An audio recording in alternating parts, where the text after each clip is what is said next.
Happening in just a matter of minutes, a Spokane woman leading the mission to the International Space Station. You can see the final preparations are underway right now as the crew prepares for liftoff.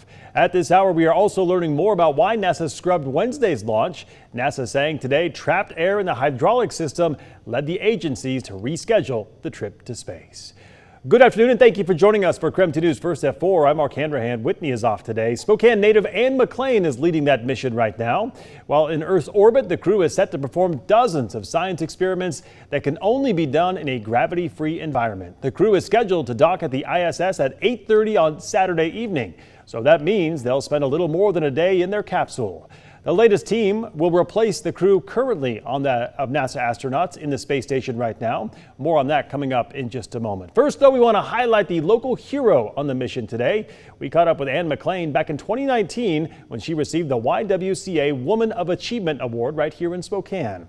The GU grad sat down with KREM 2's Jane McCarthy to talk about how her work continues to inspire younger generations. It really speaks to the power of what passionate women can do who chase their dreams, no matter what that passion is. McLean's passion has clearly propelled her to great heights, and her 6.5 months aboard the International Space Station changed her perspective on this planet and the people who call it home. Like, I feel so connected to everybody on Earth now. Like when I was out on the spacewalk, people say, well, did you feel so far away?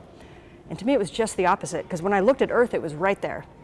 We're holding on to the space station, I could see Earth, but when I looked the other direction, it was the most infinite forever that you can possibly imagine.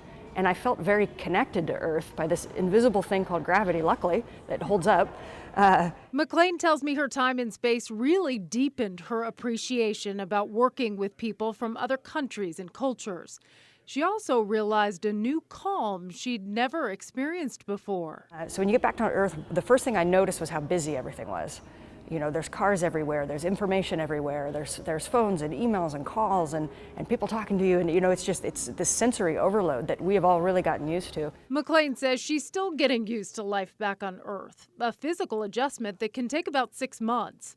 And while her perspective on many things has changed, there's one thing she knows for sure.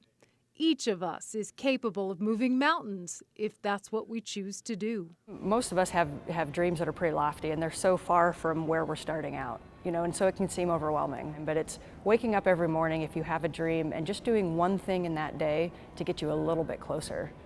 And the culmination of all those small actions really can take you to incredible places. This trip to space will also serve as a kind of a rescue mission for a pair of NASA test pilots who spent far more time in space than originally planned. Their mission was only supposed to last 10 days, but after several rounds of issues with their Boeing Starliner rocket, they've now spent more than 9 months at the ISS. NASA ruling the rocket too dangerous to carry anyone, but the veteran flyers say for them, spending time in space, well, that never gets old. The hardest part is, having the folks on the ground have to not know exactly when we're coming back. It's been a roller coaster for them, probably a little bit more so than for us. We came up prepared to stay long, even though we planned to stay short. That's what we do in human space. Two were absorbed into the NASA Crew 9 mission that helped with science experiments. They took a spacewalk together back in January.